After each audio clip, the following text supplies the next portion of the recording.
No, you're recording. Okay, we're starting. Good. Okay. Holla, holla, holla. Say. Build a. Sound money. Okay, it's ugly old goat here. Now totally depraved boomer, also known as the op return moron, and they all fit. I kind of like totally depraved boomer best because I think that's who I am. So what we're going to do is I'm going to be teaching Esther Articles 6 and 7. We kind of read through them the other night, and she fell asleep. But the principles are there, and they really are simple to learn. And hopefully, by what I'm going to be working with Esther today, you'll be inspired to read Articles 6 and 7. And if you notice, 6 and 7 refer to the first five articles, and which lay the foundation, particularly 1, 2, and 3. But this is perfect because this is the issue that's being discussed a lot on X today about Bitcoin. So, Esther, here we go. Are you ready? All right. So, yesterday we talked about just what happened in the Bitcoin world. And today we want to talk about something that's even more important. And this is how rules can slowly change even when nobody is trying to be bad. Can you relate to that? I think we have a lot of that going on right now. Everybody's nobody thinks they're being bad, but and everybody thinks they're being good, but no. Anyway, we'll get into that later. So, have you ever played a game, Esther, where someone keeps changing the rules a little bit each time? What game? Uno. Uno. And who's changing the rule on you? Yeah, Nicole are my Oh, and how old are they? Nicole is I think seven Yeah. years old and Ian 10 years So old. when you guys play Uno, they'll. I'm just curious. When they change the rules, does it help you or does it help them? It helps them. Oh, that's amazing how that works. Oh, okay. So, all right. So that's what happens in money too. That's exactly what's happening now in Bitcoin. And uh, what that demonstrates is drift without bad guys. Now, were Eon or Nicole, are they bad?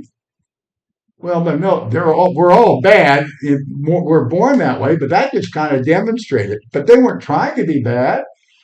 They just They wanted to wanna win. win. They want to win. All right. That's a natural. That's, you know what? That's what you have. We all have to admit we want to win. We want to win. We want to be smarter than the next guy.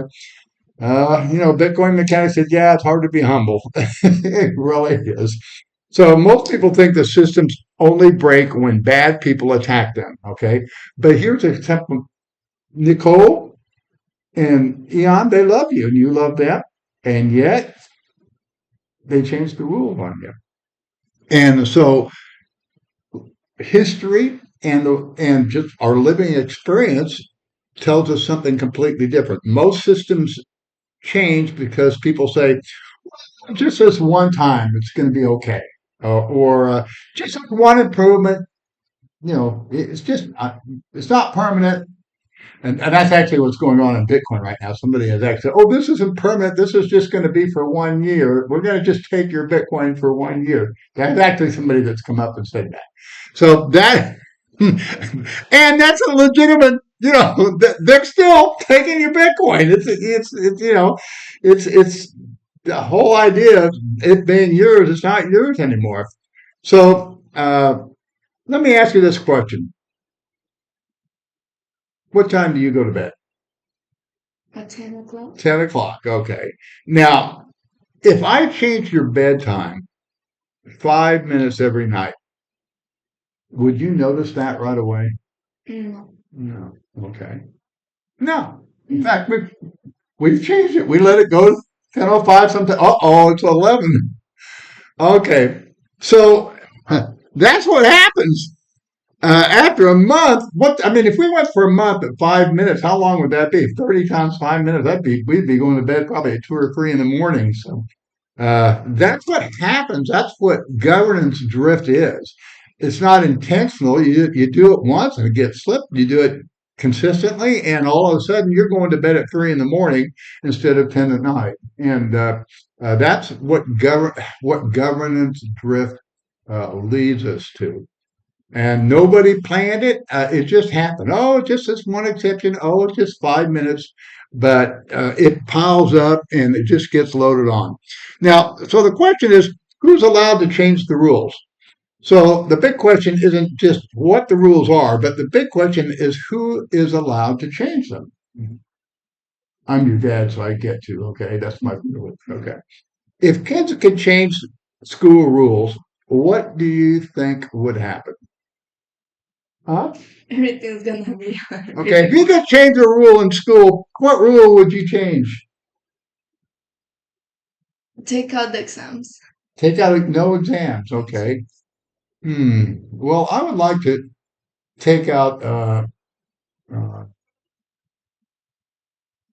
home economics. I don't know if you have that, but that was some. I like to take out mathematics. Somebody else wants mathematics. Something. Oh, let's take out history. Then somebody else says, "Oh, let's take out recess." I don't like recess. You have some nerd in there that doesn't like recess. I have one friend that didn't Good like recess. recess. Okay, so that's the whole thing. Once everybody does their thing, and it's all you don't have any Everyone money. is gonna be agree with them. Everyone's gonna be Exactly. disagree. Exactly. And then you're gonna if you let everybody have their way, and we all finally you don't even have a school. So what are we even here for? So uh, so if it's only if only the teachers could change the rules, that's different. And if only one teacher could change all the rules, that's very different. Okay. So money kind of works in the same way. Who changes the rules matters as much as the rules themselves. Now, what Bitcoin is supposed to be? Bitcoin is supposed to be something very special because the idea was no one person and no small group gets to decide how money works. Okay. So it's like if everyone in the playground agrees on the rules and no one can secretly change them later. Now that what we call that is consensus. It means everybody on the playground, you all agree to the same rules. We in Bitcoin that's called consensus. Mhm. Consensus. And it means everyone agrees together. So do you understand now why these little small changes they feel safe, they feel okay, but they're not. They add up and they pile up and it just gets more confused. And so the tricky part is changes usually sound helpful. They're usually sold as, oh, things will get safer. This will make things cleaner. We're going to protect the children. It's make things easier. So these are all the different reasons why we do it. And but even good changes can slowly turn into rule changing power. And once people get used to something, someone else when once people get used to someone else deciding, they even stop paying attention. And that's kind of what's happened to me when I've been sick. I haven't been paying attention, and everybody's been deciding for me, and things have really gotten out of hand. So, why this matters in the future? If money rules can quietly change, then people can't really plan for the future. They don't know what the game will look like in 10 years. And that's where we are in Bitcoin right now. And it's not one side or the other. And I'll get more into that when we're done here. But would you want to play a game if the rules might change halfway through? No. I remember I did that once. They had that. Remember foosball? Okay, I remember. It was You're changing. and I played. I said, "Oh, I don't know the rules," so I would grab but all of them, even though the ones were real greasy and dirty. Of course, they were. At first, I did really well, but these guys were really good. And then they did the same thing.